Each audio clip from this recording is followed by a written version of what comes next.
কি করছি তখন সেই পুলিশ সেই মঞ্চটা বাধা দেয়, সেটা কি মঞ্চ করা যায় কি পরিস্থিতির মধ্যে আমি এখন আইনের শাসন কিভাবে চালাচ্ছে, শাসকের আইন চলছে, আইনের শাসন চলছে না। 1 তারিখে আমাদের পক্ষ থেকে ইন্টিমেশন দেওয়া হয়েছিল যে আমরা 6 তারিখে একবার দিয়েছিলাম, 6 তারিখের জন্য সে চিঠিতে উল্লেখ করা হয়েছে যে আমরা 6 তারিখের পরিবর্তে 10 তারিখ অমুক জায়গাতে আমরা এই ধরনের একটা প্রোগ্রাম করছি, যেখানে প্রধান বক্তা হিসাবে নওশাদ সিদ্দিকী ভাঙড়ের বিধায়ক আসবেন, এই মর্মে। দুর্ভাগ্য, তারপরেও পুলিশ প্রশাসনের একটা অংশ সম্পূর্ণ তারা আইন ভেঙে, আমি আবার রিপিট করছি, তারা আইন ভেঙে মানুষের মতামতের যে স্বাধীনতা আছে, বলার স্বাধীনতা আছে, আর্টিকেল 19/2 যেটা আছে, প্রোগ্রাম করার যে স্বাধীনতা আছে, সেগুলোকে হস্তক্ষেপ করার চেষ্টা করছে। আমি আমার নেতৃত্বদের বলেছি, পুলিশের সাথে লড়াই ঝামেলায় জড়াইও না, কারণ পুলিশ আমাদের পরিবারের একটা গুরুত্বপূর্ণ অংশ। তাদেরকে দিয়ে অন্যায় করানো হচ্ছে। আমরা যদি আবার আইন হাতে তুলে নিই, তাহলে তাদের যারা অন্যায় করার জন্য পুলিশকে এগিয়ে দিচ্ছে, তাদের সাথে আমাদের পার্থক্য কোথায়? আমি যাচ্ছি, প্রোগ্রাম করব, আর যদি পুলিশ প্রোগ্রাম না করতে দেয়, কোন গ্রাউন্ডে করতে দিচ্ছে, আমার আর্টিকেল 19/2 আমার যে অধিকার আছে সেটাকে হস্তক্ষেপ কেন করছে সেগুলো জানবো। তো এখানে মঞ্চ বাঁধতে দেয়নি, যত সময় আমি এসেছি স্বাভাবিকভাবে মঞ্চ বাঁধতে পারিনি, এখন টোটোর উপরে দাঁড়িয়ে প্রোগ্রাম করতে হচ্ছে। যে এইটা পশ্চিমবঙ্গের গণতন্ত্র। এই যে পুলিশের বাধা কি কোনো রাজনৈতিক দলের হয়ে? অবশ্যই পুলিশ এমনি তার বাধা দেবে না, তাদের খেয়ে দিয়ে কাজ নাই। এমনি পুলিশ একটা পুলিশ 14 ঘন্টা 15 ঘন্টা ডিউটি করছে, তারা এসে এখন দাঁড়িয়ে থাকবে কোনো মানে হয়? একটু তো শান্তি পেতো তারা। এমনি পুলিশ সংখ্যা কম, এত পুলিশ দেখুন দিয়ে রেখেছে রাস্তাঘাটে দেখছি।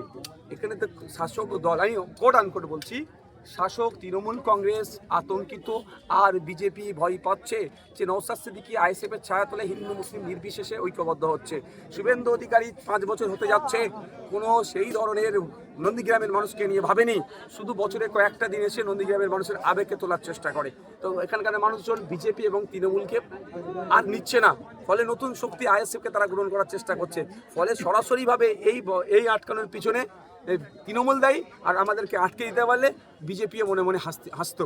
কিন্তু আমরা গণতন্ত্রে বিশ্বাসী, গণতন্ত্রকে মান্যতা দিই, আমাদের সংবিধানের উপর আমাদের পূর্ণ আস্থা আছে, সংবিধানকে সামনে রেখে আমরা আমাদের প্রোগ্রাম সম্পূর্ণ করছি। দাদা, আজকে একটা বিশেষ দিন 10ই নভেম্বর, এবং আপনি বক্তব্য শুরুতেও বলছিলেন, এবং সেই জায়গাটাতে দাঁড়িয়ে কি দাবি আপনারা করেন? দেখুন, 10ই নভেম্বর যে ঘটনা ঘটেছিল, আজকে একাধিক বছর পার হয়ে গেল, শাসকের 14 বছর পার হতে চলল, তো এখনো পর্যন্ত সেই ওই টোটাল 2007 সালে যদি বলি, যারা অন্যায় করলো, এইরকম মানুষদেরকে, এখানে যাদের জমি আছে তারা জমি বাঁচানোর জন্য যে আত্মত্যাগ করলো, আত্মবলিদান দিল, তারা বিচার পেল না, তাদের পরিবার বিচার পেল না।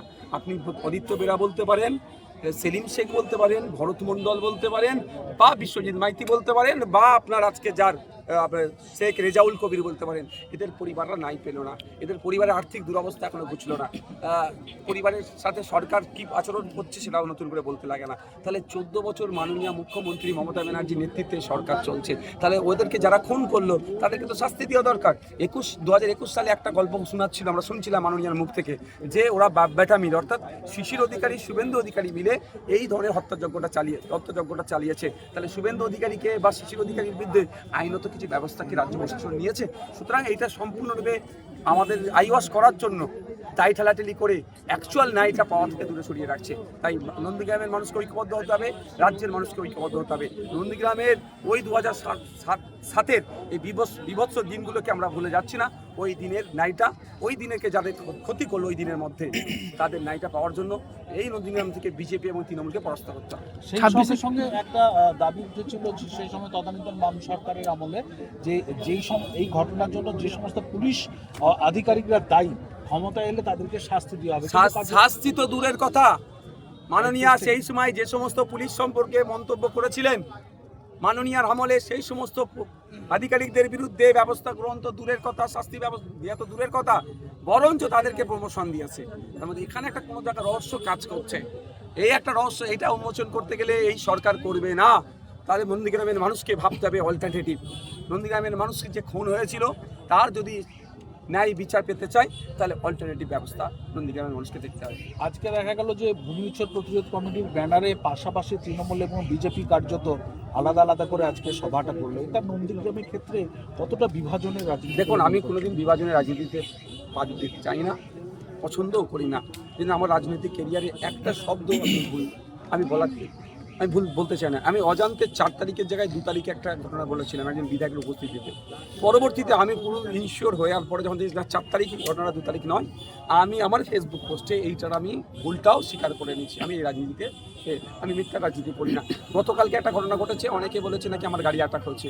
আমি নিজে ফেসবুকে আমার পেজে ভিডিও আপলোড করেছি, সেখানে আমার গাড়ি অ্যাটাক হয়নি বা এরকম কিছু ঘটনা নয়, সেটাও আমি ক্লিয়ার করে দিচ্ছি। বাজার গরম করতে পারতাম, কিন্তু আমি ওই রাজনীতি করতে চাই না, করবো না। সুতরাং আপনি যেটা বলছেন, দেখুন বছরে কয়েকটা দিনই এদের দেখবেন এদের হুড়োহুড়ি পড়ে যায় মৃতদের মালা পরানোর জন্য, বাকি 364টা দিন তাদের পরিবারগুলো কিভাবে দিন কাটাচ্ছে একবারও এরা কিছু খোঁজ নেয় না। তাই মানুষকে বলবো একটা দিনের কথা ভুলে যাবেন না। 364 দিন যেভাবে আপনারা পার করছেন, আপনার পরিবারের খুন হয়েছে যারা, কারো ছেলে হতে পারে, কারো স্বামী হতে পারে, কারো পিতা হতে পারে, কারো পুত্র হতে পারে, তাদের কথা ভাবে এই দুই শক্তিকে যারা নিজেদের মধ্যে পর্দার সামনে রেশারেশি দেখালো, পর্দার আড়ালে এই দুটো শক্তি কিন্তু আলাদা নয়।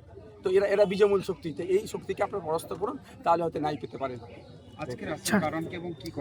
আজকে আমাদের অধিকার সভা ছিল, একাধিক বিষয়ের উপরে এসআইআর নিয়ে যেভাবে আতঙ্কিত করার চেষ্টা হচ্ছে, হয়রানি করার হচ্ছে, এটা হয়রানি মুক্ত দাবি নিয়ে আজকে প্রতিবাদ সভা।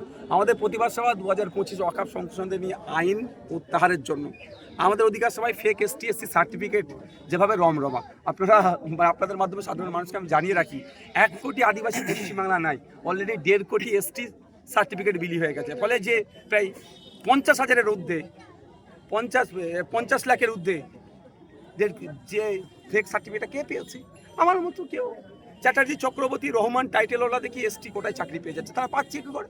ফেক সার্টিফিকেট নিয়ে। ঠিক একইভাবে SC কোটাতে নন SCরা ফ্যাসিলিটি নিয়ে নিচ্ছে। এটা বন্ধের জন্য, ফেক ST SC সার্টিফিকেট বাতিলের জন্য, এবং সাথে সাথে OBC নিয়ে রাজ্য সরকার যে দ্বিচারিতা করেছে মুসলিম সম্প্রদায়ের সাথে, সংখ্যালঘু মুসলমানদেরকে হাতে নয় পাতে মারছে রাজ্য সরকার। নতুন যে সার্ভের নামে ঘোড়ার ডিম করেছে, ঢপের চপ খাইয়ে দিয়েছে মানুষ মুসলিম সমাজকে। আমি বলছি সার্ভের কোনো সার্বত্তা নয়। যে নতুন লিস্ট করেছে সায়েন্টিফিক ওয়েতে হয়নি, প্রপার সার্ভে হয়নি।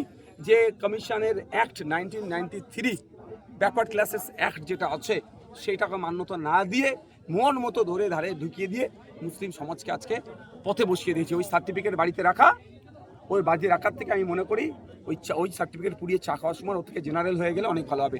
এই যে সমস্যাগুলো তৈরি করছে, এইগুলো বাতিলের জন্য আজকে আমাদের অধিকার সভা ছিল। 26-এ কি আপনারা ভোটে লড়বেন নন্দীগ্রাম থেকে? দেখুন 26-এর গল্প এখন বাকি আছে একটু, তারপরেও বলছি আমরা নন্দীগ্রামের পাখির চোখ করে রেখেছি, এটুকু মাথায় রাখবেন।